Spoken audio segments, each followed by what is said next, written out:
Good evening, everybody. This is Yolanda Hinton, your host of FYI After Dark, and we're glad to be here. I tell you what, I need you all to give me about 30 seconds. We want to pull our Instagram fans in right now.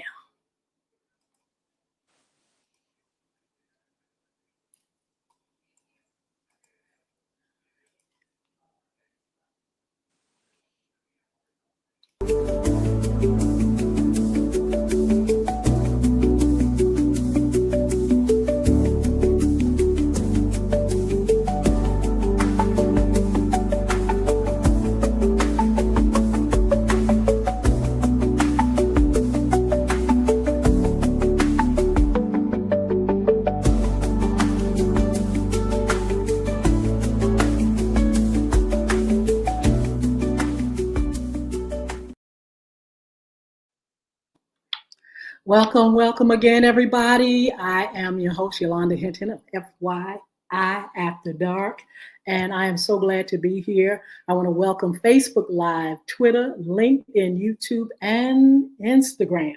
Make sure you like, share, comment, and subscribe. And you can ask questions tonight, too, as well. And we want to definitely shout you out, bring you into the dialogue, and thank you for your support. I want to mention, first of all, our sponsors. Please make sure you visit our sponsors. We have a sponsor, Beard Gods, www.beardgods.com, BeardGodz. Check it out. Check out the products. The owner is Mr. Chris Hinton, and we would really appreciate if you all go and see all the great things that he has at beardgods.com. Also, make sure you visit Bulvick Academy, www.bulvickacademy.com. You can get information on our anti-bullying initiative. You can get books by Yolanda Hinton, games by Yolanda Hinton, and a lot of great information for parents, teachers, and students. That's www.bulvickacademy.com. Go and visit us this evening. I want to say to our viewers and our listeners, thank you so much for tuning in to our morning show, FYI Radio Show Live. We come on Monday, Wednesdays, and Fridays at 9:30 a.m. And we're on live radio at Peace 95.3 FM, WGPL 1350, WPCE 1400, WMBA 88.9 FM. Of course, we're on social media at Facebook Live, Twitter, LinkedIn, YouTube, and Instagram. Our co-host, Mr. Edward Everett, will be joining us later. But in the meantime, we want to say good evening to our special guest, Mr. Jason Lee Baker. So glad to have you on. And he's going to talk to us about something that I've been wanting to know more about, and that is cryptocurrency. Mr. Jason Baker, how are you? I'm doing very well, and thank you for having me on tonight. I am so glad. You really make me excited about, all that you do and all that you have accomplished. As a matter of fact, Jason, I would love for you to just take us a little bit in the past to where you are now in your journey. You have a career in the military that you have retired from. Can you just give us some history? Well, briefly, I am a very honored to be a military retiree, U.S. Army, 25 years, U.S. Army officer, combat veteran. And since then, I've been retired going on 4 years. Wow. I have taken a journey into the land of reality, because being in the military, even though we are focused in on the mission, it's kind of a bubble, and it separates us from what's going on in the real world. And we're focused in on being the best that we can be. That's an old Army slogan. Yes. We get out of the military into the real world. We're trying to figure out what that we really want to do, accomplish, and have a purpose for in life, as opposed to going back into government service as a civilian or going to work with a government linked firm. I chose to step away from it all. I wanted to explore what's out in the real world. So I started to delve and dabble into a few different mediums. I had a coaching business, Aurora Life Solutions, which was successful. It was a short run because coaching can definitely take its toll on you. I also was into multifamily and single family real estate. And that was definitely and continues to be a very rewarding endeavor and asset portfolio builder for me. But now, as I've been into this medium for quite some time, I am focusing my efforts into cryptocurrency. I've been in cryptocurrency. I first bought my first crypto back in 2017. I had wanted to get into crypto for quite a while, Mhm. but the technology and accessibility just wasn't there. And I finally was able to be introduced to cryptocurrency through an exchange. And I was able to start investing in crypto as a speculator. And as Mhm. on, I went from a speculator to what I am now, a retailer and an enthusiast. Wow. I tell you what, we want to know about it because it's something we hear. Sometimes we think we know a little bit, but I would love to hear about your experience and exactly what is cryptocurrency. Okay, so I'll tell you what cryptocurrency is in the most simplistic form. It is another form of remittance, and remittance, in our terms, layman's terms, another form of currency, digital Wow. currency. When we take a look at crypto from a global perspective, and if you've been to various countries, other countries conduct banking and they also conduct the exchange of funds very differently from what we do. Some countries don't have formal banks, some countries don't have central banks. And so the methodologies in which they transmit money is vastly different. And in those cases, cryptocurrency and crypto the exchanges and the methodology for utilizing crypto has really been championed in these areas, in these denied areas. As we kind of look at this first world nation called the United States, we have to remember very, very keenly our history because we tend to forget. We kind of live in this adult attention what do you call it, Yes. this ADD world where we're constantly distracted by the next thing. Administrations previous to this and time has passed. The technology, the innovation wasn't there. And the speculation toward Bitcoin in particular, which is the king of cryptos, was essentially seen as a scam, sham. And when you take a look at its comparison to the US dollar, the sentiment is fully understandable. And also understanding that the United States dollar is the world global reserve. So, Yes. who in the world would want a digital asset to challenge the world global reserve?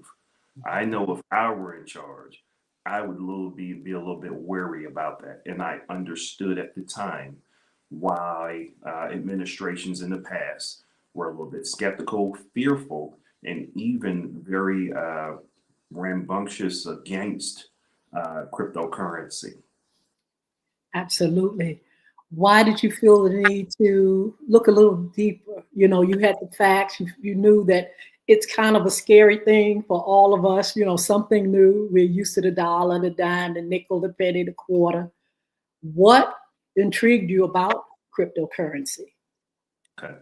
So it was 2010. I saw a documentary, and it was this couple who were living essentially check to check, but they were doing this kooky thing.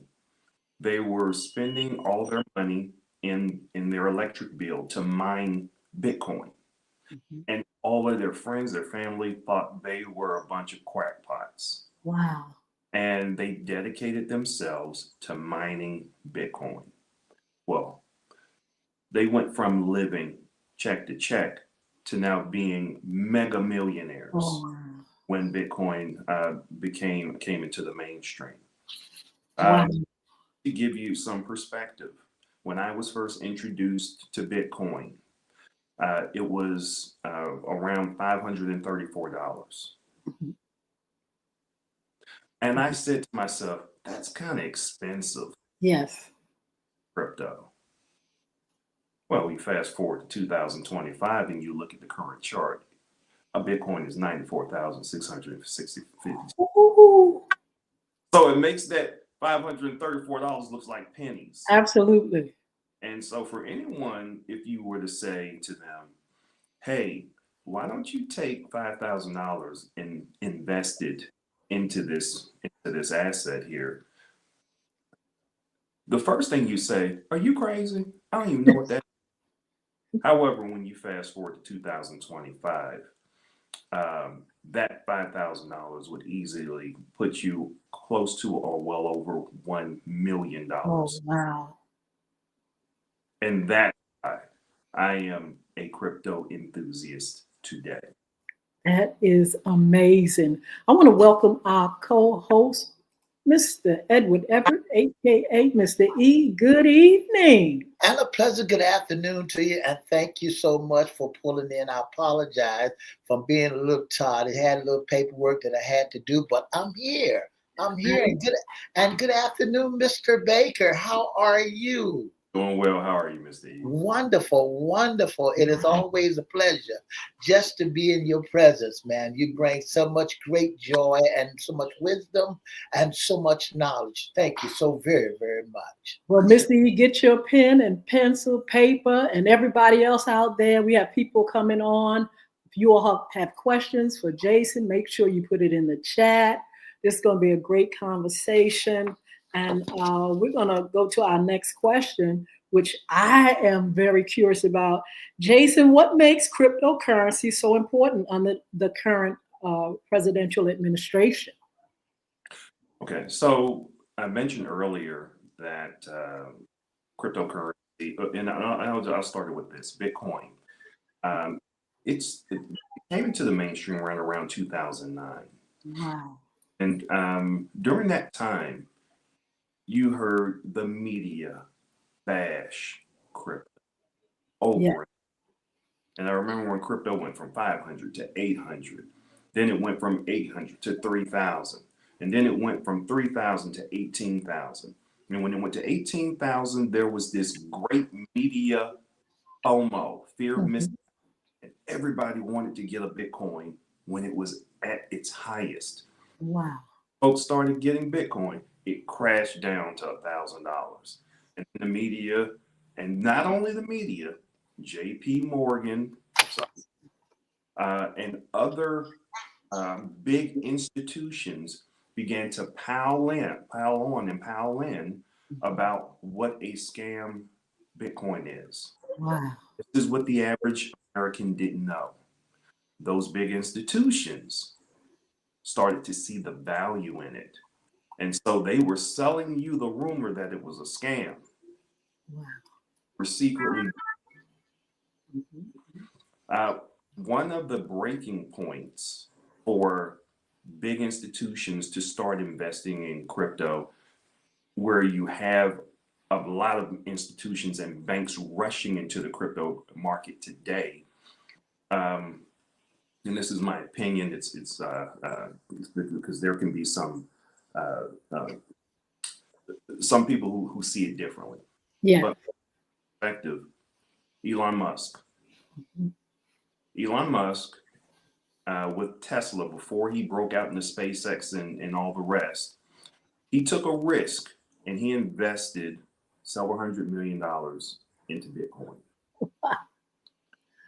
Within months, Tesla, its net worth and valuation more than 10x because Bitcoin went up. And when they saw Tesla's valuation as a company go from, a couple of billion to in the tens of billions, that's when the big institution said, there's value here. Wow. Now you fast forward to the current president's first administration. He's old school. He's the silent generation. Big industry, coal, gas, fossil fuels, real estate, the Yes. whole getting money. He said crypto was a scam during his administration. Well, what he's got some young sons, and they're interested into the world of technology and innovation. Mhm. He learned a lot from his first administration. In this administration, if anyone watched his inauguration, one of the things he talked about was making crypto the king in the United States and globally. He said the United States, the crypto capital of the world. Mhm.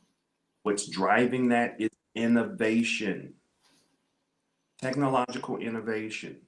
And he understands that technology and the crypto space and the digital space is rivaling the old school bureaucracy and the old school way of how money was made.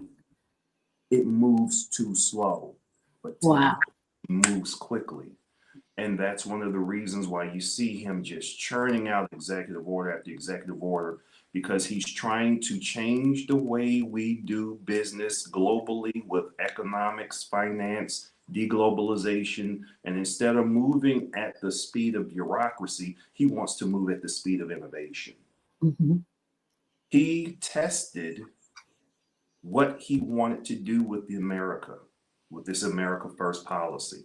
Yes. And 48 hours before he inaugurated, he initiated something called Trump coin. It's a meme coin. We'll talk about what a meme coin is a little later.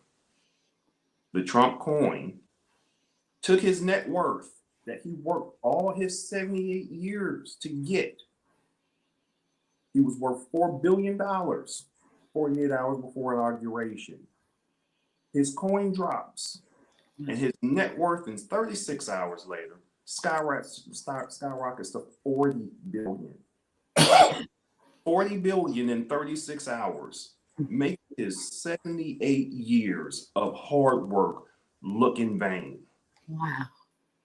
And so it was proof to him that moving at the speed of innovation, ensuring that technology is integrated into everything we do, and bringing the digital age into the global financial market is necessary to ensure that we're able to progress along a path of upward mobility and to maintain an America First policy where not only the U.S. remains the global currency, but the United States remains the number one innovator. How can the everyday person, get a grip and a hold on the information? How can crypto make our everyday life, how can it get into our everyday life, like the dollar, like the Yeah, $5? How is that going to happen? it's called time and change. And I'll Wow. give you a quick history. All right. So we got a little space of age between us, but we're kind of, from the same generation. So we remember money in the shoebox Hmm. because we didn't have access to a check, to a bank or banking accounts. And we didn't know what no credit card was. And Yes. so if you want to pay for something, cash. Mama, I need some money. Hold on, baby, go on my purse, go on my shoebox. And that's where then we get into the late 70s and they had this thing called checks. And so you remember it was no big deal write a check at the grocery store. That's common. And then you fast forward into the 90s, 2000s, and you have credit cards. And folks are looking at you writing a check like, why don't you just use your credit card? But then credit card just wasn't mainstream at the time because cash was still king. Yes. And I don't know if you remember when you pull out your credit card to go pay for gas and they'll say what? You ain't got no cash. That's right. Well, fast forward 2 decades later, you go to pay for cash. What they say? You ain't got no credit card. That's right. Okay. And Mm-hmm. so it takes a generation for changes to become norms. Yes. And so whereas we used to, keep money in the shoebox, you don't do that too much no more. Because what do you think? What happened to the house burned down? Writing a check. I was in the grocery store 2 weeks ago, and an elderly man was writing a check for some groceries. And the huffs and the puffs of folks trying to be patient in the line.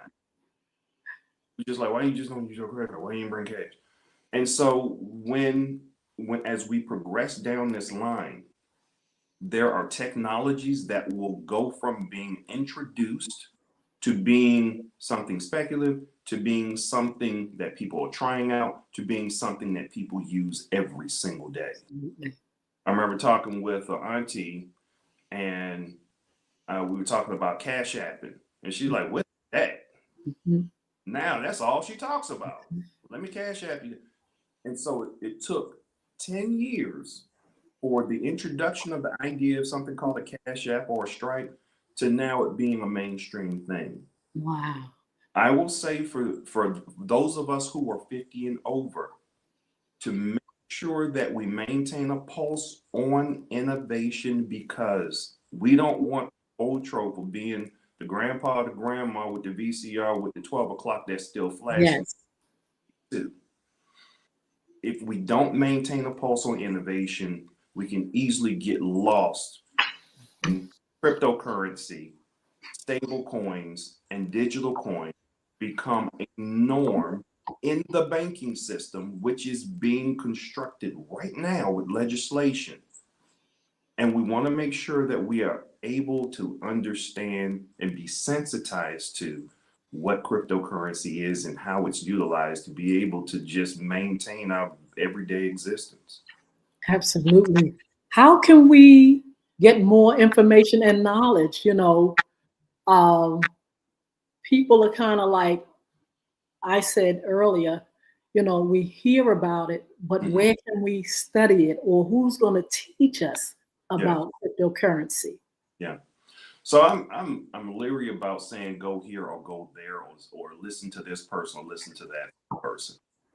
What I will say is, very plainly, what I did.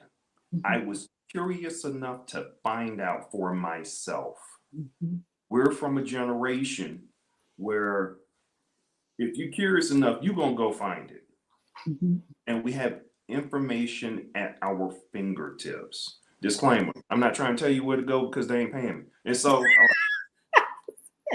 if they ain't giving an endorsement, I'm not going to tell you where to go. So I will say, first thing is a Google search.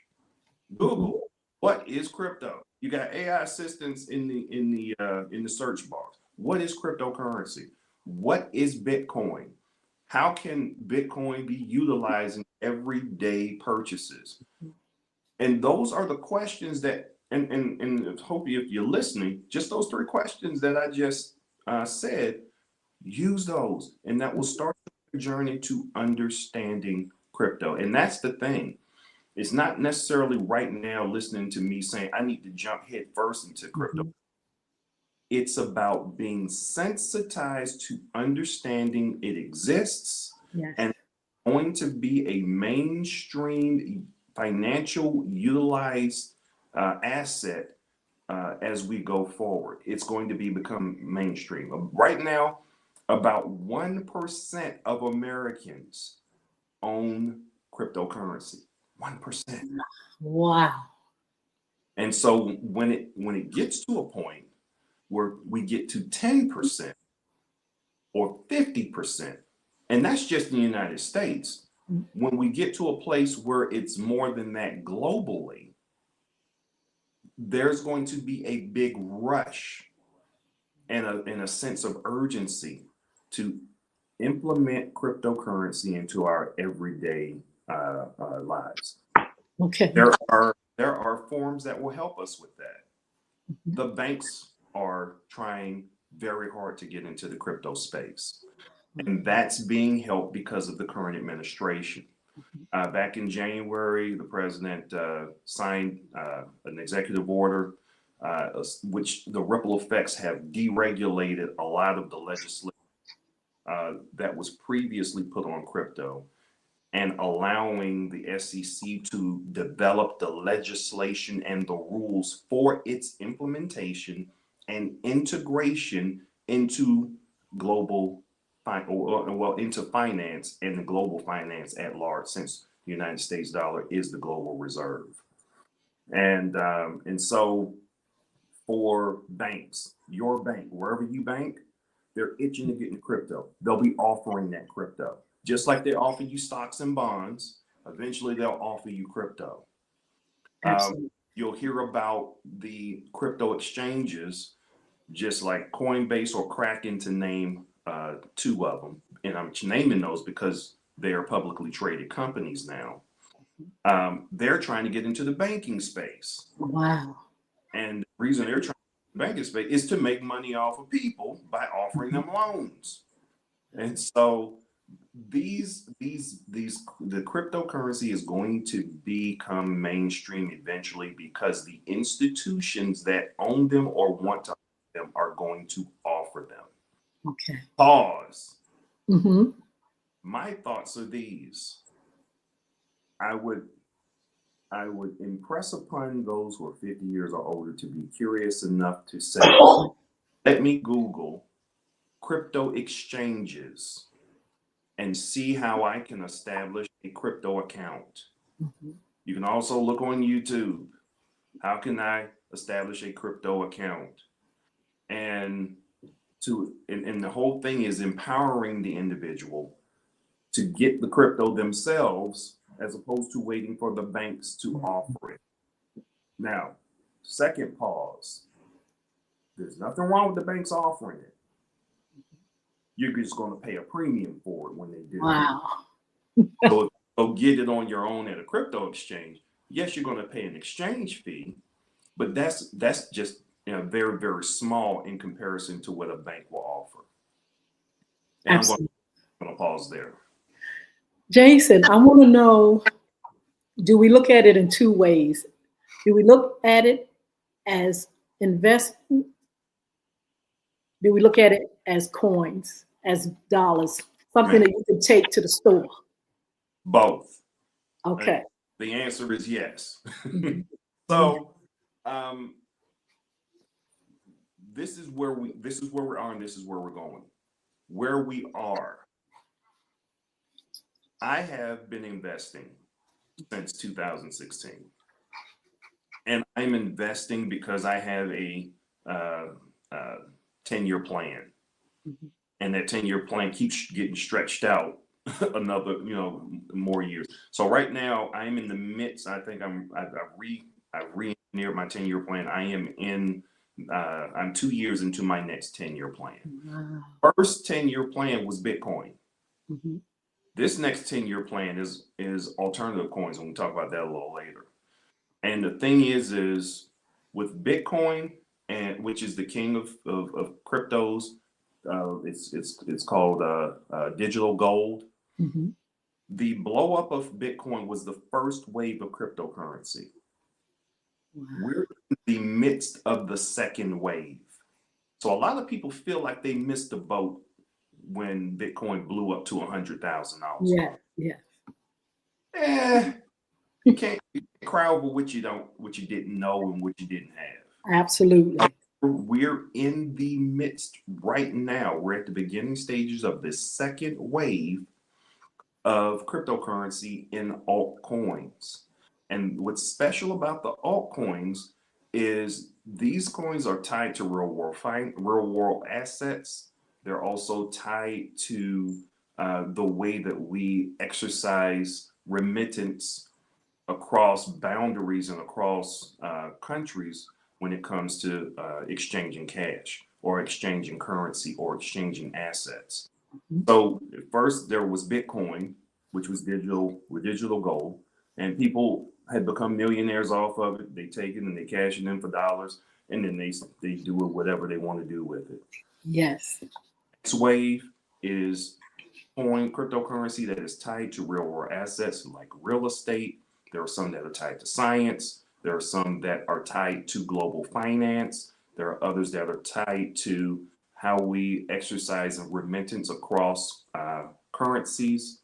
And when those take wave, and there are others that are tied to treasuries, when those take place and take begin to be implemented, there's going to be a dynamic means of financially benefiting from these particular altcoins that are coming into fruition here. Okay.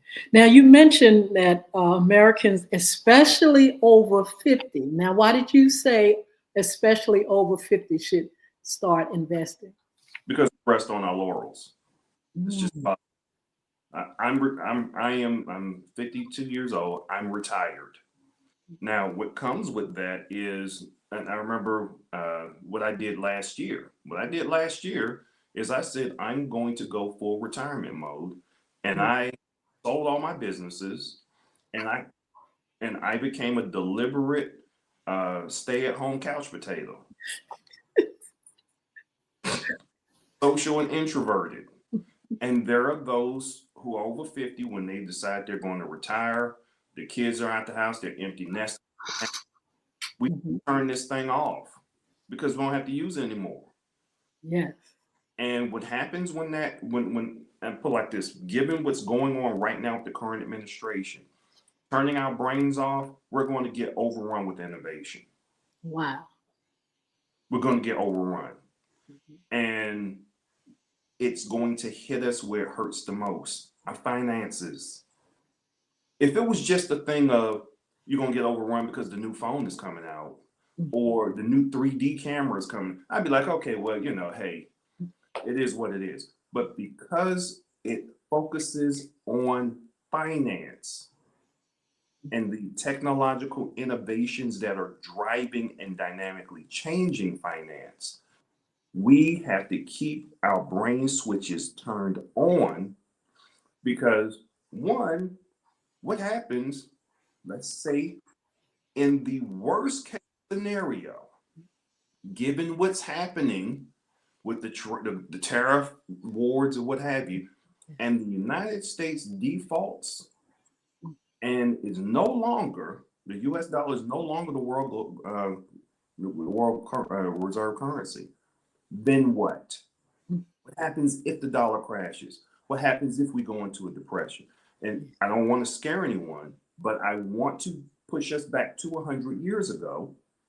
100 years ago, around this time, the dollar crashed, the stock market crashed. We had this thing called the Great Depression. Absolutely. And before that, we had these things called tariffs that were the inception for the ripple effects of these things happening. I'm not saying those will happen again. However, back then we had brick and mortar. Back then we had things that we wrote down. We had typewriters. We've got digital, innovative solutions that are powered by quantum physics and artificial intelligence. And a lot of us don't even know what that is or how it's utilized. And if we turn our brains off, those things will run circles around our finances, will cause us to say, how did my Morgan Stanley account shrink down to, whatever? I was planning on giving that to my grandkid. I was planning on doing this. So we don't want to get overrun by technology. And technology is at the forefront of what we're trying to, when it comes to global competition, and it's at the forefront of how we're trying to execute global finance. And I'm not political in any way, but when you have a president who has an America First agenda, an American First policy, and he says these things, I'm going to sustain US dollar. I'm going to ensure the United States is the innovative capital of the world. I'm going to ensure that the United States is the industrial capital of the world. I'm going to ensure the United States is the crypto capital of the world. It should make you, no matter if you like them or hate them, sit up in your chair and say, I need to pay attention, because everything that he mentioned that those just for has to do with money. And if we don't think and follow the money, we're going to get lost and left behind. Let me go back to what I said about his net worth. It went from 4 billion to 40 billion in 36 hours. That should make anybody wake up and say, you know what? And for those of us who are over 50, because he way over 50. Yes. Doesn't matter, he been rich all his life. If it happened for him, it can happen for us. I want folks to remember, Colonel Sanders, he was 70-something before he became famous. Absolutely. So don't let age be a determiner of your success. Let your determination be a determiner of your financial success. Absolutely. I want you to think about this question, and then we're going to shout some folk out. Jason, think about the younger generation. Have they already been conditioned for it? Because our little ones, they are into technology. If you could see them on some of these games and on these platforms, their mind is already somewhere that we haven't been. I just want you to think about that question as far as them already being conditioned for this movement or this thing going to where it's going. In the meantime, I want to say hello and good evening to some of our viewers. If you all have any questions for Jason, feel free to put it in the chat. We have I_Ray_Williams Jr. on Instagram. We have Eunice Durham, Humman, Osborne. Thank you so much for joining us on Instagram. Chris Hinton. Hello, Mr. E. Is there anyone on Facebook that you want to shout out? We are talking to Jason Baker, and he's talking about cryptocurrency. He's giving some great information. If you all are just chiming in, feel free to ask questions and feel free to share the video, share the information, share the show. You know, once we get finished, make sure you share the show. And also, we're going to get Jason's information, his contact information, any information that he wants to give to you all to find out more about who he is. So, Mr. E, do you have a question you can ask after Jason answers the question that I ask? Or are you still sitting down with your pen and taking notes? I'm sitting down.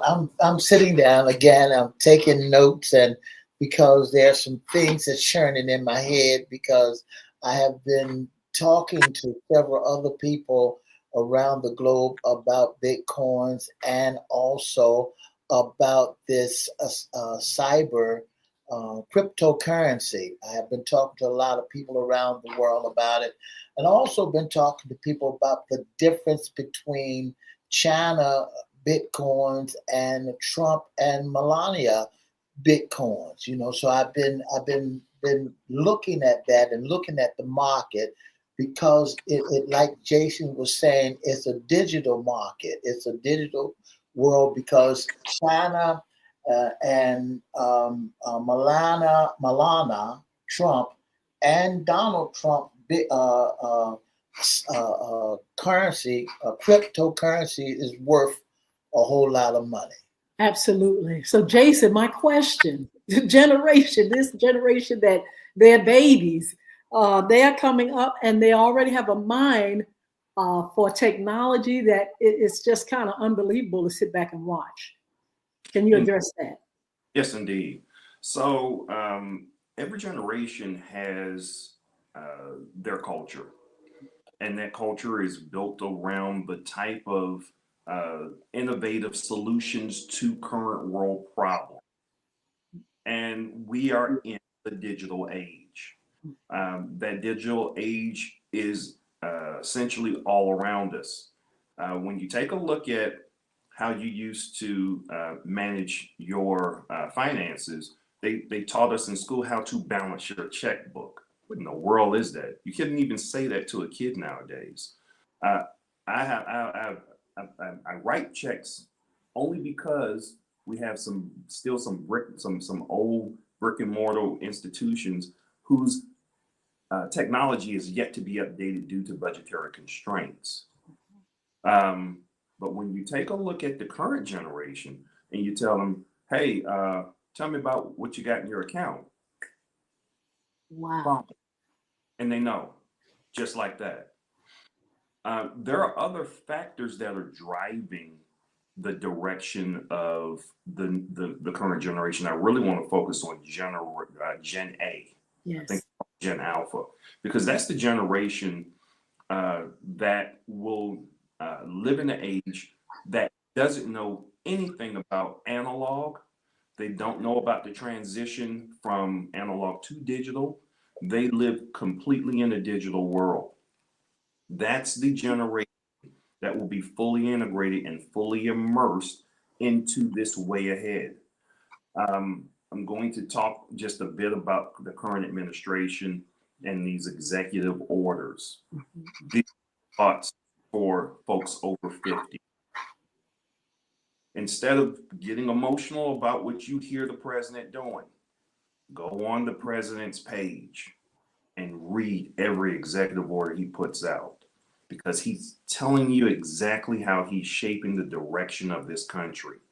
He signed the executive order to integrate artificial intelligence into the school curriculum from K through 12 in order to produce children who will become adults who fully understand how to integrate and utilize artificial intelligence and to push and move the wave of artificial intelligence from where it is currently in its inception to more of a strategic asset at the highest levels of government. Those are the ultimate goals. In order to produce a product that can be used as a strategic asset, you've got to grow and groom it with a particular generation, and Generation Alpha is that generation. That is amazing. Um, let's talk about uh, the coin, the Bitcoin. Is it more than just a Bitcoin? I heard you mention a few things and I tried to catch it. Yes. What other things go along with that, Jason? Okay, so just to give a brief explanation, cryptocurrency is the umbrella. Mhm. The stick of that umbrella is Bitcoin. Mhm. Bitcoin is what they call the king of cryptocurrencies. They call it digital gold. What makes Bitcoin so important is one, it has the most longevity, has the greatest history. It has never been hacked. Crypto exchanges may have been hacked. Uh-huh. It has never been hacked.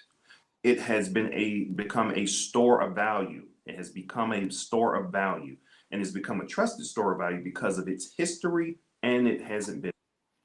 Additionally, not only have individuals who become rich off Bitcoin uh, help grow its popularity, but big see what it can do for their net worth and their market cap. So when you take a look at companies like BlackRock, we need to know about that company. Look that up. JP Morgan, Tesla, or World Liberty Financial. If you don't know what that company, that's Trump's crypto company. And that's the company that houses Trump coin and a host of other coins that he and his sons are invested into. You need to know about this. When you take a look at corporate America and its investment in Bitcoin, it has generated the desire for other big institutions like the banks that constantly drain government because of mishandling and greed. That's just my opinion. To get into Bitcoin and see it as a store of value. Additionally, also look at the executive order that was signed on January the 20th and March, I believe March the 6th, where the president initiated Bitcoin as an American strategic reserve. So that thing is part of what makes this American economic engine blow. America is one of the biggest holders of Bitcoin and other cryptocurrency, but particularly Bitcoin. What is a strategic reserve? The strategic reserve, matter of fact, we've got other strategic reserves. For instance, Alaska has a oil strategic reserve, and they kick out dividends annually to their citizens. We have military strategic reserve and stockpiles for military equipment, medical strategic reserves as well. These are stockpiles that are necessary to maintain the nation's wealth in austere, uncertain, and in some cases, catastrophic times. So that's Bitcoin kind of in a nutshell. I know that was a lot of word salad, but that's really what it comes down to. Absolutely. There's this other thing called altcoins. Mm-hmm. Ethereum is the number 2 coin of cryptocurrencies, and it is the king of altcoins. So you've got Bitcoin standalone, and then you got all the altcoins under Ethereum. Well, not under Ethereum, but pretty much Ethereum having its own umbrella and all the altcoins under there. The altcoins, instead of being what they call crypto gold, I mean not crypto gold, but digital currency or digital gold, altcoins are designed to address a specific problem, a real world problem. So you have this thing called blockchain, and you have these various projects that are operating on the blockchain. What is the blockchain? The blockchain is a ledger, and that ledger pretty much says this is what's done at this time between this person and that person. And so as these transactions happen between these projects, they improve and address different real world situations. And that's what enhances the value of those altcoins. No, it sounds like, what in the world is he talking about? But that's cryptocurrency. Wow. Dollar is very matter of fact. A dollar, I have a product under the Maslow's hierarchy of needs called food, clothing, and shelter. I only can provide food, but I don't have shelter. And this guy over here is like, well, I can only provide shelter because I build houses, but I got no food. Well, he's way over here on this side of town. He's way over here on that side of town. And there is nothing that balances how many apples this guy can give for some lumber. Well, they introduced this thing called currency. And the currency says this apple is worth this much, that lumber is worth that much, and we'll use this medium to bring us together so I can get what you got and you can get what I got, and we can have an exchange of products going on. Amazing. All right? So that's a dollar, for example. Cryptocurrency is along the same lines, but in the digital age. And if what I said makes your head hurt as a 50-year-old and above, it's time to wake up, time to turn that brain back on. It is not time to mentally retire or check out. It's time to really stand up and say, I need to know more about what's going on in this digital world that we're going to dip our toe in, because if I don't, it's going to cost down the road. Absolutely. Mr. E? I have one question, and because I want to know, what is the risk of investing with Bitcoins? Okay, so I want to address that broader than Bitcoin. So I'm going to talk about the risk of investing first, investing in Bitcoin, and then of the risk of investing in cryptocurrency. Okay. The risk of investing is this: if you can't afford to lose it, can you afford to lose it? That's investing 101. Because the bottom line is this: if you're investing, hoping for a sure thing, what do they say about if it's too good to be true? Probably is. So the thing is, and something being too good to be true is up here in the mind. These are the rules for investing. First things first, you got to believe in what you're investing in. You got to believe in it. If you don't believe in it and you're doing it because so and so has said, you're taking a great risk and you don't know what you're doing.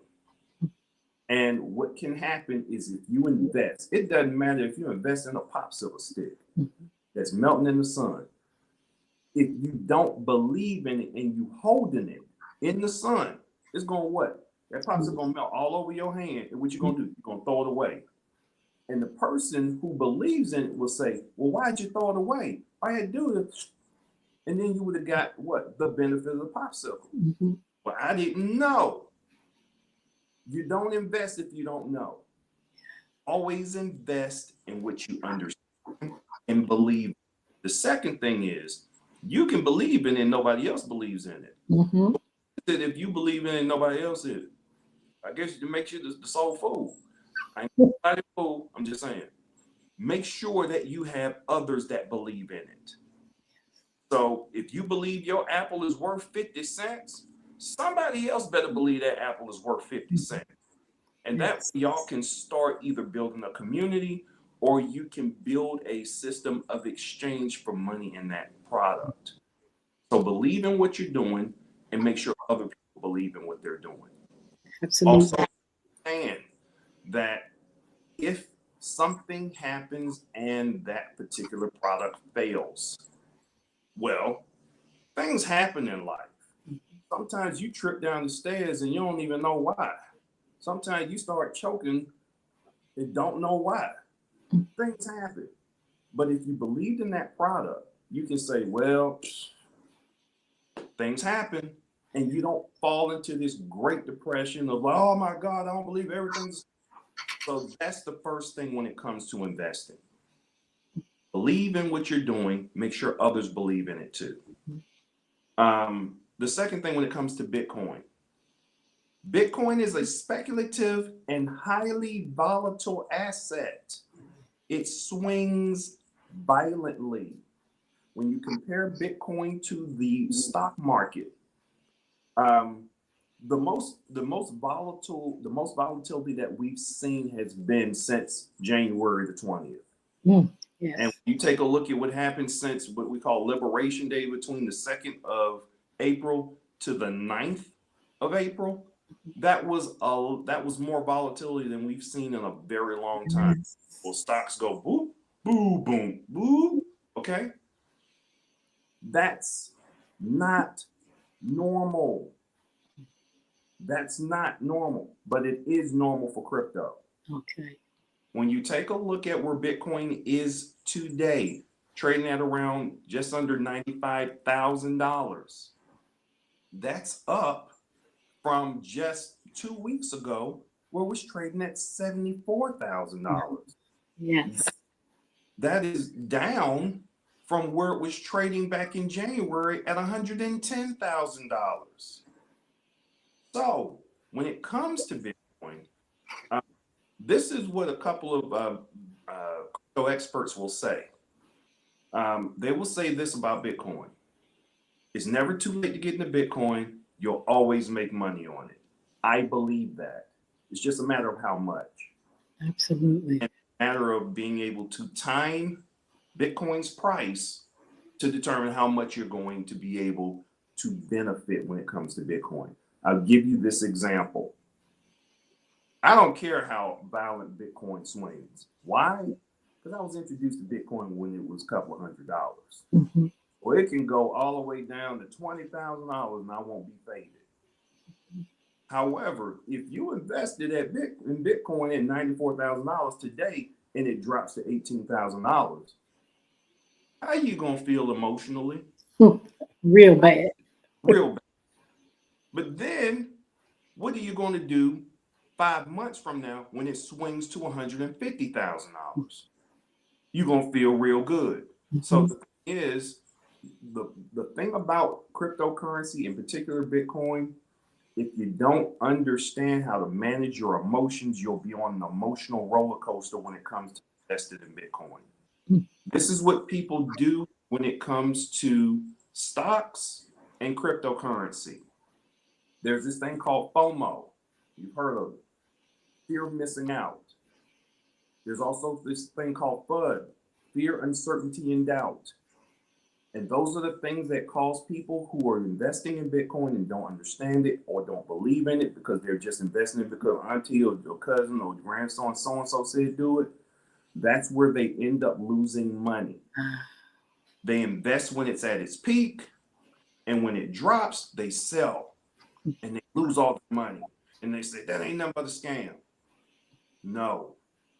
The bottom line is, I want you to compare it to something that you value. So let's just say, something that we all familiar with.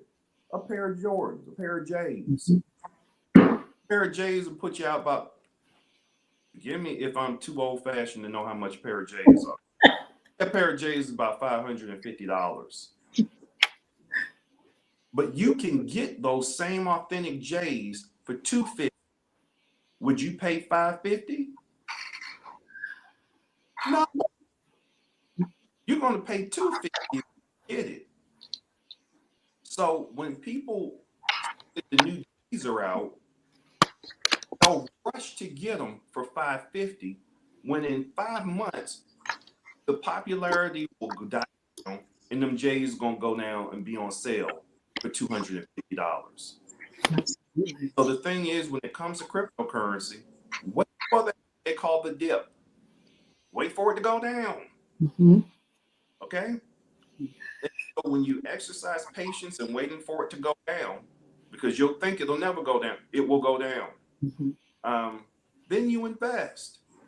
However, if you're a person who just says, FOMO, I got to get it at the top, I got to buy them J's now, well, you might as well go ahead and hold them J's for a little while. Because what happens with J's, as they become more rare and more authentic, well, as they are authentic and become more rare, what happens to the value? Goes up. So the thing is you can do this perspective. I'll buy it when it goes on sale, or I'll buy it at the top, but I know now I've got to wait for its value to increase. The same is with Bitcoin. If somebody gets the Bitcoin right now at $95,000, next month Bitcoin could be $60,000. Hold it, because the bottom line is, every business, every institution, every financial organization that is investing in Bitcoin is banking that Bitcoin is eventually going to go to $1 million a coin. You get in it, hold it. When it comes to Bitcoin, you are not spending $95,000. You're just investing in pieces of it. The smallest piece of a Bitcoin is called a Satoshi. And so if you put $5 in Bitcoin, you're buying Satoshis, right? It's called still Bitcoin, but it's, let's talk about cryptocurrency overall. When you're investing in cryptocurrency overall, I will say this, you'll need a guide. You'll need a guide and you need a group, because there are so many cryptos. I think at the last count, there's 4,563. That number is going higher. And the majority of those cryptos have absolutely no utility. Let me address 2 coins that you brought up, and I am in no way trashing these coins. You have Bitcoin, you have altcoins, and you have meme coins. Meme coins are different from Bitcoin and altcoins. Bitcoin is digital gold. Altcoins solve real world problems or address real world problems. Meme coins are for fun. Wow. Trump coin, Melania coin is for fun. And China's coins also, right? Huh? And China also is for fun. China? China has some Bitcoins also. Well, no, I think what they call yang. Yeah. Okay. They have their coins. And what I don't want to do is confuse folks. Right. China has their particular coin that is a Ethereum equivalent, but we won't talk about that here. Mm-hmm. Um, I want to focus on, since you brought up Trump coin, Melania coin, and meme coin. Mm-hmm. Meme coins are pretty much saying one or two things. On this hand, if you know what you're doing, I want to get some money real quick, and I know how to do it. I'm going to invest in a meme coin, and I'm going to be with a group that is going to release this meme coin and then do what they call a smash and grab or a pump and dump. So if you're in the realm of gaming the crypto market or gambling, that's what that is. Trump coin is in that silver line between gaming and community. Those individuals that invested in Trump coin had never heard of cryptocurrency before, but they know Trump. Mm. And what they did was they formed a community to support Trump. In other words, we're going to give you our money. Wow. Now, they didn't mean to give them their money, but essentially that's what they did. And they're still doing it. More Trump coin more than the Melania coin. And they're doing it with the hopes of making some money. I'll give you a quick history on Trump coin. When Trump coin dropped, within 50 minutes of its release, it shot up to $71. Mm-hmm. Before the media, so the thing is, when you hear it in the media, it's already happened. Mm-hmm. The thing is already gone. The star has already crashed. And so when the media started reporting about Trump coin being $71, it had already crashed down to 36. So if you got in at 36, hoping to get to 71, you lost money because it went from 36 and it crashed all the way down to $18. Ooh. If you got in at 36 and it crashed to 18, you lost a lot of money. Mm-hmm. I'll give you a quick example. There was a gentleman, and he's on Reddit, and it's kind of well known for those of us in the crypto circuit. He was trying to do options against Bitcoin in that it would go higher, back up to 43,000. Mm-hmm. And he invested his inheritance that he got from his father. And the coin just kept ticking down, down, down, down, down. And instead of having a stop loss, he was betting on his emotions. Ended up out of $1 million, $1.1 million out of Trump coin. He lost $1.1 million. So essentially, he just gave to the Trump campaign. Yes. To the Trump Foundation and made Trump $1 million richer. Ooh. So when it comes to meme coins, one, you must know what you're doing. And two, you got to believe in what you're doing, because this guy, after he lost his $1 million, he still said, well, I still believe in Trump and blah, blah, blah. Hey, and he's with a community who still believes in Trump, because Trump coin, even though it's not in this glory phase back in the 71s or the 30s or the 40s, it did pump from its single dollar digit of $9 and change back into the teens. So somebody did make some money. If you got in when it was $8 or $9, trailing at $8 or $9, and it's back at $7, you made some money. Congratulations. And within weeks, it dropped to 150, huh? Say it again. And within weeks, it dropped to 150. Well, I understand where you're coming from. That there is volatility with that coin, just as it is with all crypto. Right. Yeah. Absolutely. Jason, how is this going to be regulated? Who's going to regulate this industry? It is being, well, for the United States of America, it's being regulated right now. Mm-hmm. There have been other countries that have done similar. One that gained fame was El Salvador. And the president of El Salvador, who was the first country to designate Bitcoin as its nation's strategic reserve. And I want to stop it there, because El Salvador is going through some economic turmoils with currency right now. But I'll just stop it there. The nations that followed suit was Myanmar, China, and also the United States, making Bitcoin is the strategic. I believe and I hope I don't get this wrong, I believe Sweden, who's been Sweden or Switzerland? Sweden, I believe Sweden up north. Okay.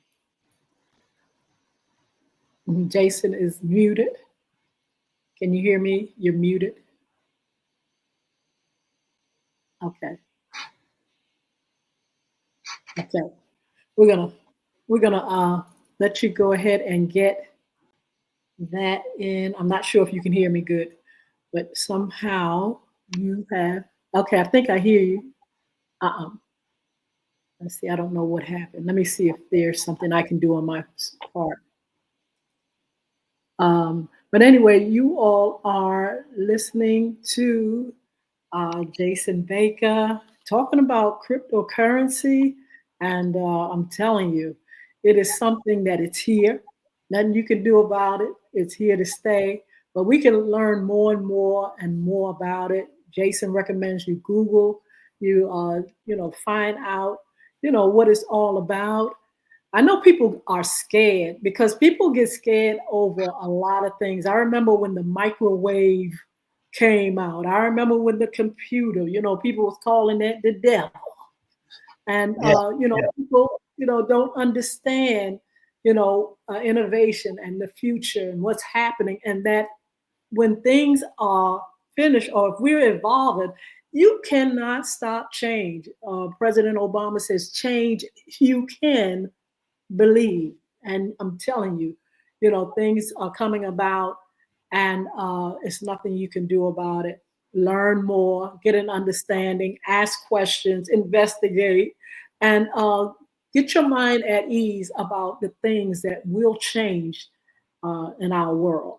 Jason, are you able to hear me, or are you still there? Okay, so we're going to let him come back.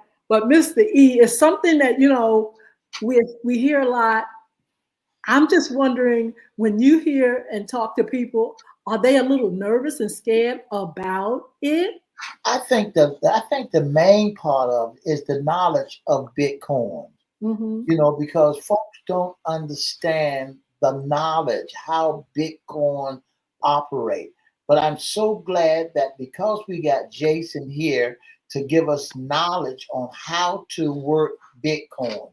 See, when people come to us with Bitcoins or come around people that just like the microwave has a lot of functions, but we only work 30-second function just to put some in and take some out. But just like Mr. Jason Baker was saying, that when you're dealing with Bitcoins, you're gonna have some ups and you're gonna have some downs. And once you get up, and you got to know when to hold them and when to let it go. Bitcoins is it's a very, very different coin. Right now, they tell me that Bitcoin is at a standstill. And it's not moving yet. But that because we don't understand the knowledge is powerful when it comes to understanding what is a Bitcoin. See, it's just like taking them back down to elementary and say, this is a Bitcoin. And just like Jason said, that Mr. Baker said, there is so many folk that invested in the wrong coin. And then because they got booted, got it stolen from them. They only made whoever they invested in money. They didn't get a return on their investment. So Let's see if Jason, go ahead. Let's see if Jason is back. I'm back. yeah, Okay, yeah. excellent. I was like, I wonder if because sometimes you've got these algorithms that monitor what you say, and you might Yes. say the wrong thing, and they mute you or what have you. I don't know if that was it or what have you. And I'm not sure we all took the conversation, but I think we were talking about investing in Bitcoin holistically, and where countries are going with it, and why that's important, and what makes that important for us when we take a look at the United States. is that, and I just piggyback off what the last thing I heard Mr. E say, is that knowledge is power. Understanding that we're in an era of an administration that is focused in on making money for the United States. We must be also in that wave of making money for ourselves and our family. Yes. World Liberty Financial, which is headed by the current president, they are a crypto company. And before the Bitcoin became a strategic reserve, before we had a crypto stockpile, he established World Liberty Financial as the test bed in his own financial portfolio to see if it was something that would work. And as that company started making money hand over fist in their investments in the crypto industry, I believe that the test bed was good enough for it to work for America. Let me get back to what we were talking about the SEC. So the Security and Exchange Commission, Yes. or the Crypto Task Force and the Security and Exchange Commission, and I believe that's led by the senator down in South Carolina, Tim Scott. He's the government lead for that. They have, based off of the executive order, I believe it's in May or June, to present the president legislation that regulates the crypto industry, particularly crypto that is made here in America, or American-based crypto companies. Now, it doesn't exclude Bitcoin, and it is not clear on the origins of Bitcoin, its country or national origins. There's a lot of folklore and urban legends on what that is.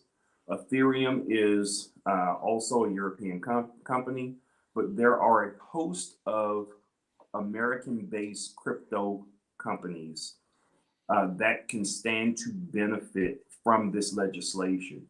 Additionally, the banks want to get into the crypto stratosphere. They want to begin to implement their own stable coins. And a stable coin essentially is a form of remittance that is pegged on a one-to-one basis, meaning in this case, Tether or US dollar coin is pegged to the currency one-to-one of the currency of the country. So if I buy one Tether, it is equivalent to a US dollar. If I buy one USDC, a US dollar currency, which is another stable coin, it is pegged on a one-to-one basis with the US dollar. And I can pay in USD or Tether at the rate of the US dollar. And so banks that want to have the legislation so that they can issue crypto, issue their own stable coins, and do business on the blockchain. Absolutely. In other words, it's a change in the way we do global finance. Let me give you a quick example. If you want to send money to someone in London, you have to go to your bank.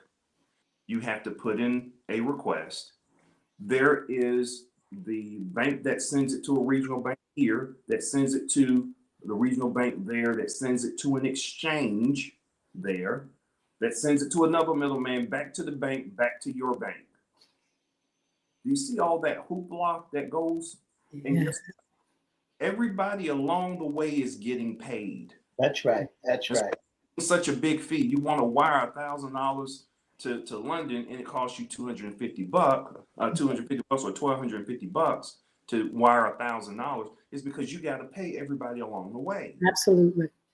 And it operates off of ACH and the SWIFT network. Those systems were revolutionary for their time, but they're getting to a point where they're old, archaic, and they're part of the old bureaucracy.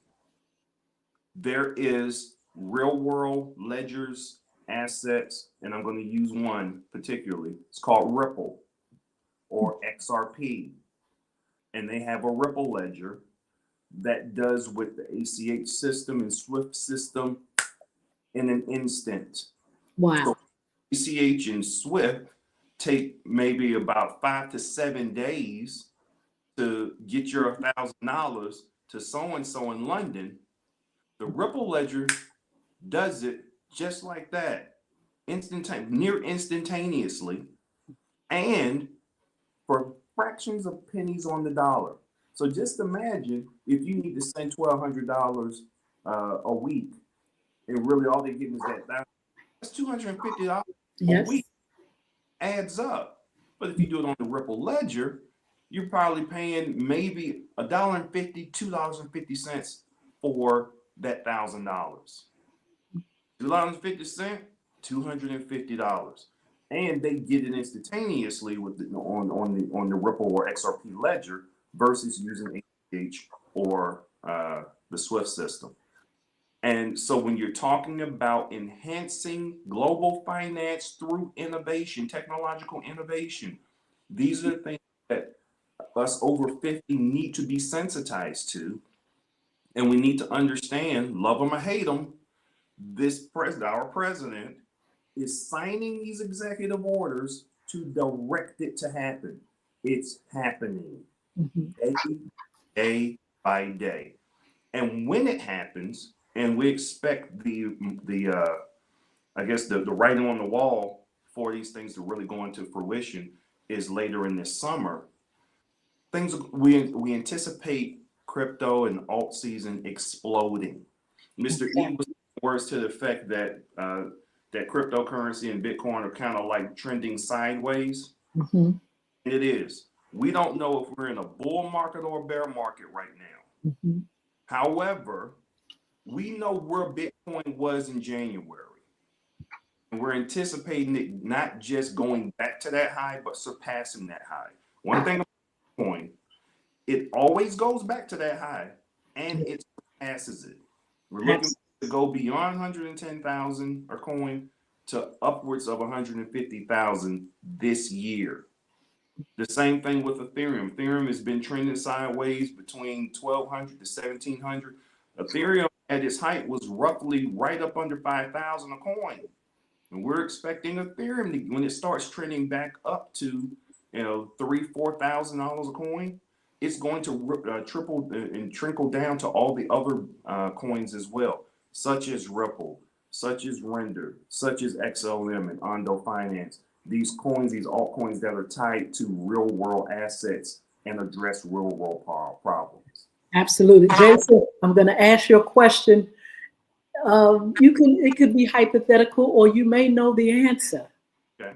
You mentioned 1% population that's into cryptocurrency. Do you know how fast maybe it can go to 50%, 75%? Yes.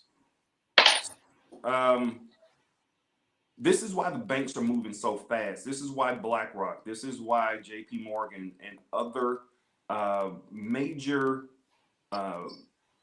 financial organizations are moving so fast to acquire as much Bitcoin as they possibly can, because they want to own it all. They want to own it all. And they want us to, again, be those, and I'm going to use the words, the peasants of when it comes to having financial freedom. The whole point of Bitcoin was to be free from the financial institutions, to be free from the oligarchical overlord type of organization. And what deregulation done, because of the necessity of innovation and because of deglobalization and because of the fragility of economics across the globe, it given these organizations the ability to throw their financial weight to acquire as much cryptocurrency as possible, so that when legislation is put in place to give them their left and right limits, they'll start offering it to the masses. When they start offering it to the masses, and I gave you that example just before about if the financial system of remittance is shifted from ACH and Swift to the XRP ledger, or and another type of blockchain ledger, Mm-hmm. essentially a world will become dependent not just on fiat currency, but on digital currency. I'm going to give a quick example about when I was in Afghanistan. I was up in New York, just for a vacation, and matter of fact, you can see them. You see these telephone shops, these random looking telephone shops and corner stores, and it says, you can send money here, send money there. Okay, so those are they have systems where they or what they call, they're mini exchanges. So you pay a premium, you work here, you probably, however you're here on a visa or what have you, and you're making first world money to send to your second or third world country. And I'm not dissing anybody's country, it just is what it is based on the way it racks and stacks.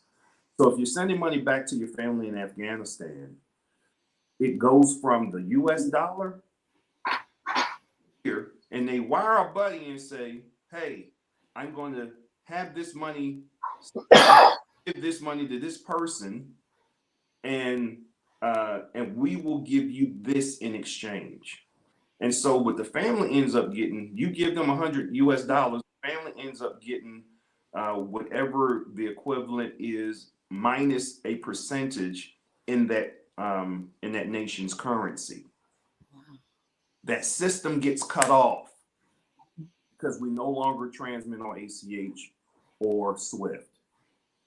How are they going to get money? Well, we're now on a digital system. One thing I saw in Afghanistan, one thing I didn't see in Afghanistan. I didn't see in particular villages. I didn't see no fine houses. I didn't see no AC. I didn't see no nice cars. A lot of places I didn't see no nice roads. But you know what I did see? A cell phone. Wow. And the cell phone is going to be essentially a methodology of personal finance in the future. It's happening in locations in Africa right now where they go and load up their phones and they pay each other through their phones. Their phone is their bank. It gets to a point where your ability to do finance will be on your phone, and you won't need necessarily a bureaucratic middle person or intermediary to be able to transmit money back and forth. Now, I kind of stumbled through that a little bit, but I want you to kind of get the gist of it, is that as we go forward, the global system of finance is going to dynamically change how we do business on a day-to-day basis. Yes. The cell phone is going to be very important. That cell phone, NVIDIA, and chips and AI, all of those are at stake. And whoever is at the top of the game is going to be the person who pushes the buttons to determine who gets what across this world of global. Wow. And it's banking on the United States being the big person in the room to push those buttons. Yeah. That is amazing. Jason, I want to say thank you so much for sharing the information.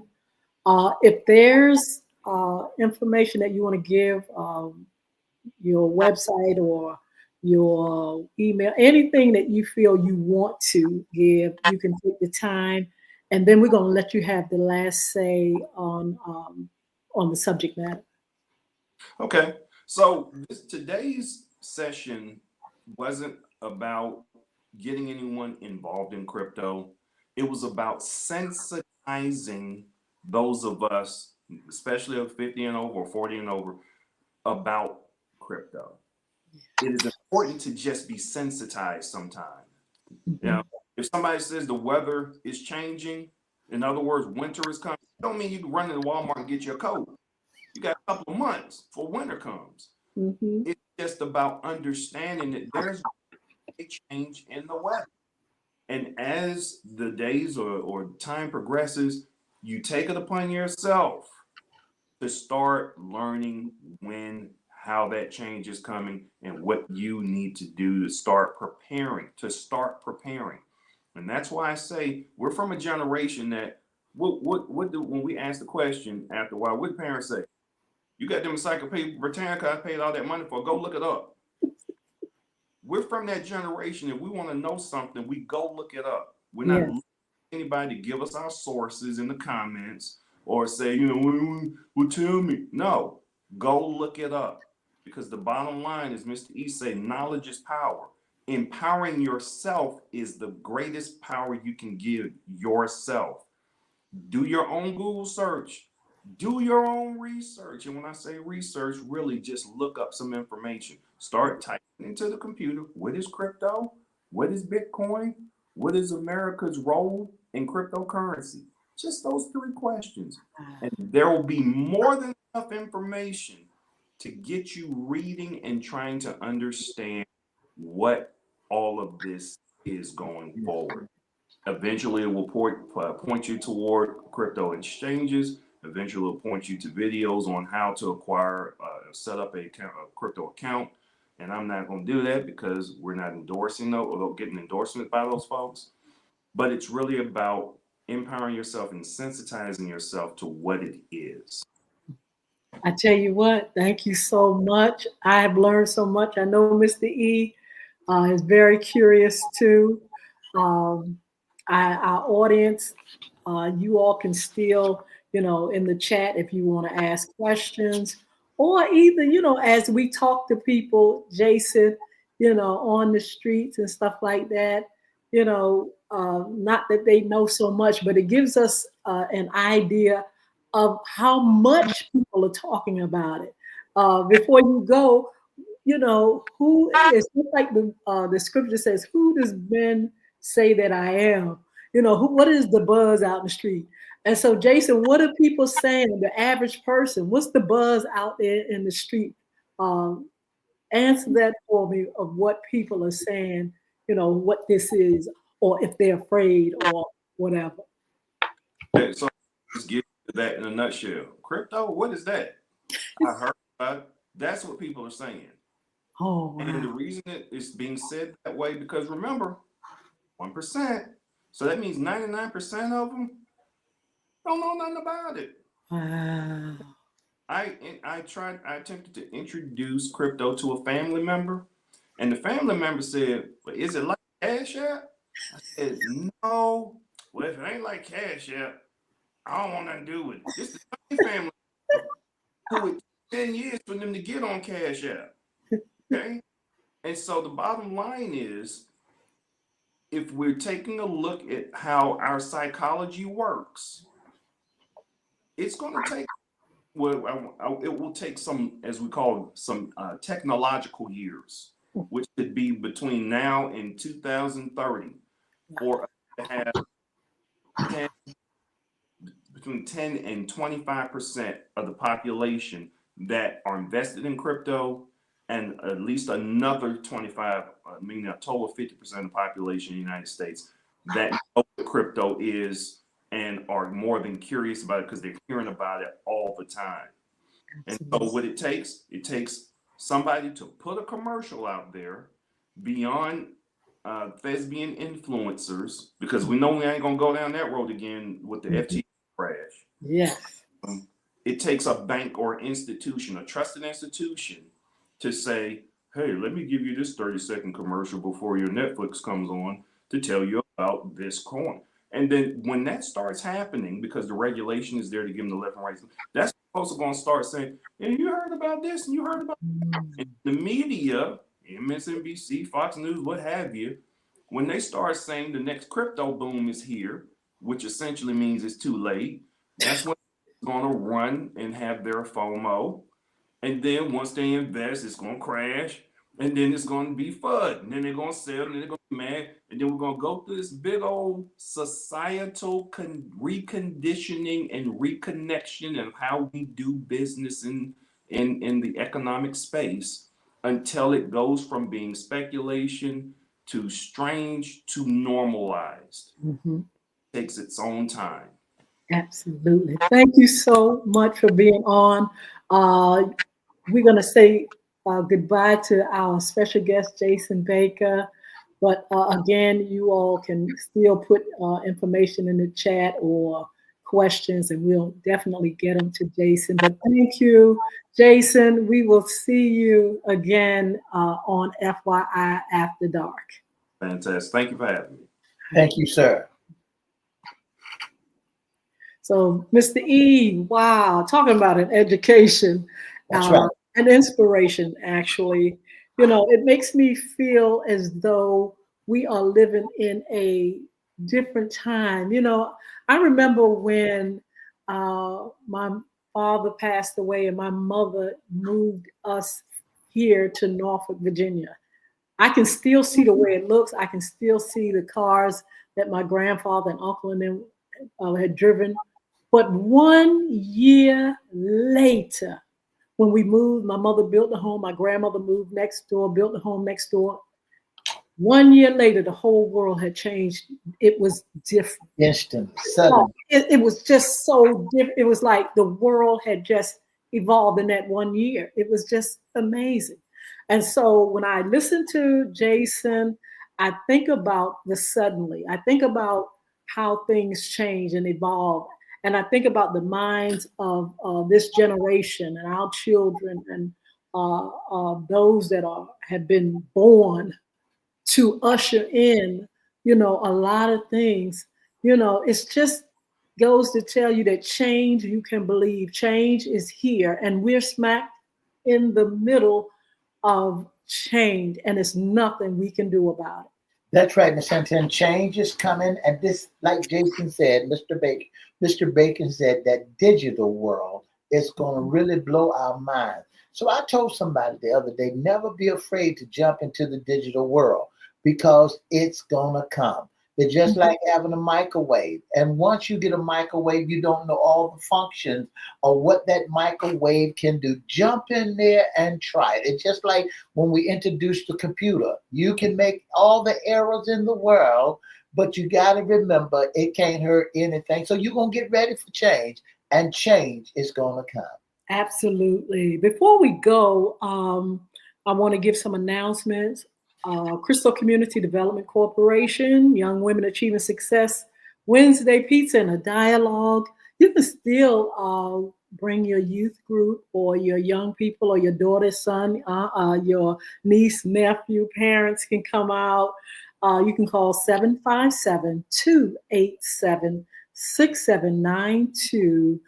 Just a nice setting where kids are going to talk about a lot of different things that they have chosen to speak on, and we'll have parents. We'll do like a roundtable discussion, parents separate from the children, and just talk more and more about the concerns that they have, and we'll share some of the concerns that the children have with their parents. And so that's on Wednesday. Young Women Achieving Success. We have the Young Men Achieving Success there as well. Pizza and a Dialogue, 6 p.m. in Chesapeake, Virginia. For more information, go on my page. You'll see the flyer, or either, give us a call, 757-287-6792. Also, we got some upcoming shows on FYI Radio Morning Show, where I am the host. Mr. E is the co-host. And on Wednesday, what's going on, Mr. E? And on Wednesday, we'll be talking about immigration. Just want to remind you that come join us from 9:30 to 10, Monday, Wednesday, and Friday on WPCE 1400, WGPL 1350 Peace 95.3 FM, and WMVA 88.9 FM.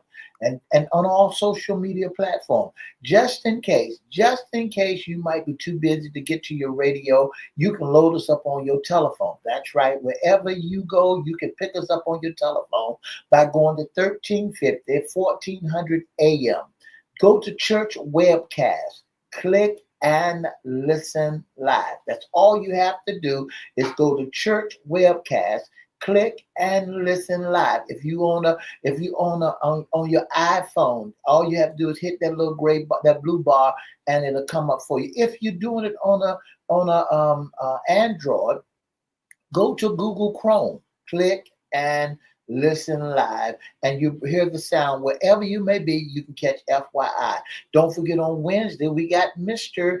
Uh, um, John uh, Vasquez. John Velasquez will be our special guest. Will be talking to us about immigration. That's right, and that talk to us about immigration. What is immigration?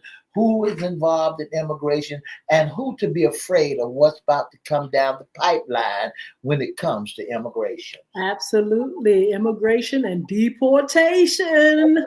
Mr. John Vasquez will be our special guest.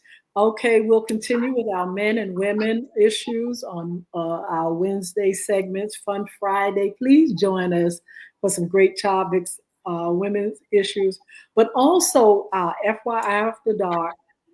Tonight we had a great guest, Mr. Jason Lee Baker. He's been on cryptocurrency, his knowledge of cryptocurrency, his understanding of it, and we really appreciate him and the knowledge that he brought us this evening. That's Don't right. forget, we'll also have hot topics. I will create some great, great, great dialogue with many of you. We're hoping to pull you all in and just talk about relationships, talk about what's in the news, what's going on, who did what.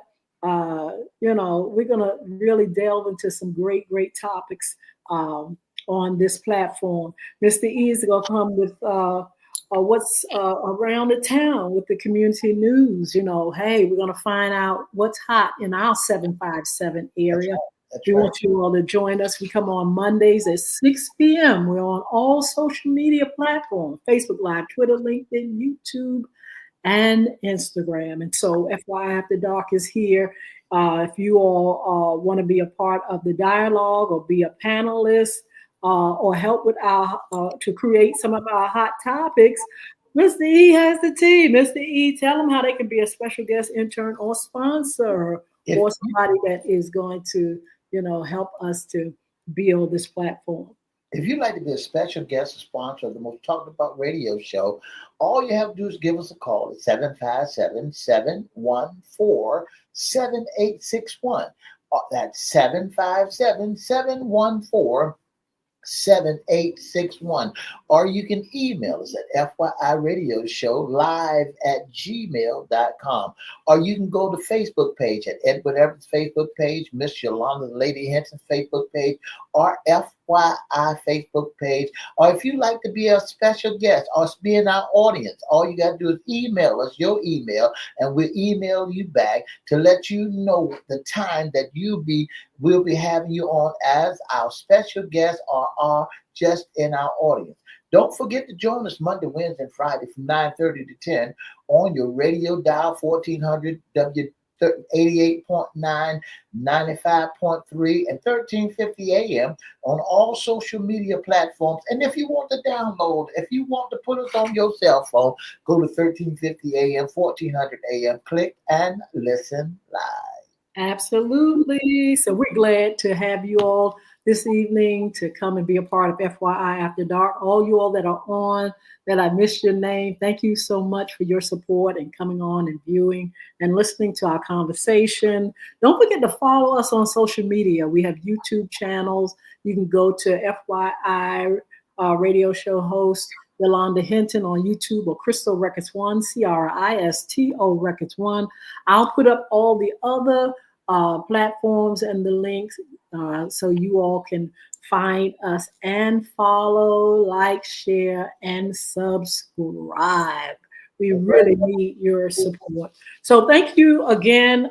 We will see you Wednesday talking about immigration and deportation with John Vasquez.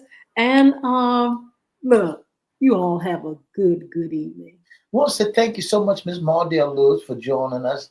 Thank you so very, very much. And you look like one of the greatest women in the whole wide world. So we want to say thank you so very, very much for listening to FYI. Chris Hinton, thank you for joining us. All those on Instagram, thank you for chiming in. It was good to see you, and we're going to see you all on Wednesday. Have a wonderful, wonderful evening. 2 up, 2 down. Yeah.